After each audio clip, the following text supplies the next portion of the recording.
লালমনিরহাটের পাটগ্রাম উপজেলার বাসিন্দা ৬২ বছর বয়সী বৃদ্ধা মোসাম্মদ সালেহা খাতুন ওরফে সালেহা বেওয়া বয়স্ক ভাতা ১,৬০০ টাকা আর ভিক্ষাবৃত্তি করে কোনো রকমে জীবনযাপন করেন তিনি। ১০ এপ্রিল বৃহস্পতিবার ভোরে হওয়া কালবৈশাখী ঝড়ে মাথা গোঁজার ঠাঁই শেষ সম্বল টিনের চালের ঘরটি লণ্ডভণ্ড হয়ে যায় তার। ঘরটি পুনরায় নির্মাণ করার মতো সামর্থ্য না থাকায় রোদের তাপ ও বৃষ্টি থেকে বাঁচতে ও রাত্রি যাপনের জন্য সেই ভাঙা ঘরটিতেই কোনো রকমে বসবাস করছিলেন এই দুঃখিনী নারী। অবশেষে পাটগ্রামের উপজেলা নির্বাহী কর্মকর্তা মোহাম্মদ জিল্লুর রহমানের উদ্যোগে উপজেলা প্রশাসন থেকে তার ঘর নির্মাণের কাজ শুরু হওয়ায় যার পর নাই খুশি একাকী এই নারী। সালেহা জানান, সরকারি ও বেসরকারি কোনো সাহায্য না পাওয়ায় তিনি নিজেই উপজেলা নির্বাহী অফিসারের কার্যালয়ে যান।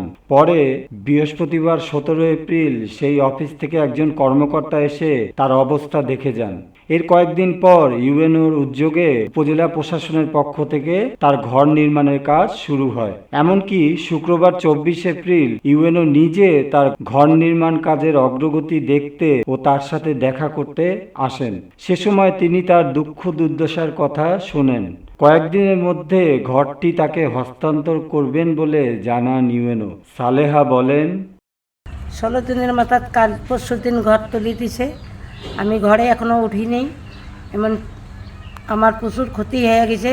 আমি কাউকে বলতে পারিনি, এক সাংবাদিক ছাড়া কাউকে আমি বলিনি। এলাকার লোক কেউ আসে নাই, কেউ দেখাশোনা করেনি। সাংবাদিকে সব কিছুই করছে। ইউনো সাহেব আজকে এসছে, আসি দেখাশোনা করে গেল, আমার সাথে কথা কয়ে গেল, খালা ভালো আছেন? আমি করছি যে হ্যাঁ আমি আছি ভালো। খালা খুশি হয়েছে? না আমি বাবা খুশি হয়েছি। আরও কোনো মনে আছে? না আমার কোনো নাই। আমার কোনো একটাই কথা, যে এই যে দুই পাশে জানলা দেয় নেই, পাকা করে দেওয়ার কথা সেও দিল না।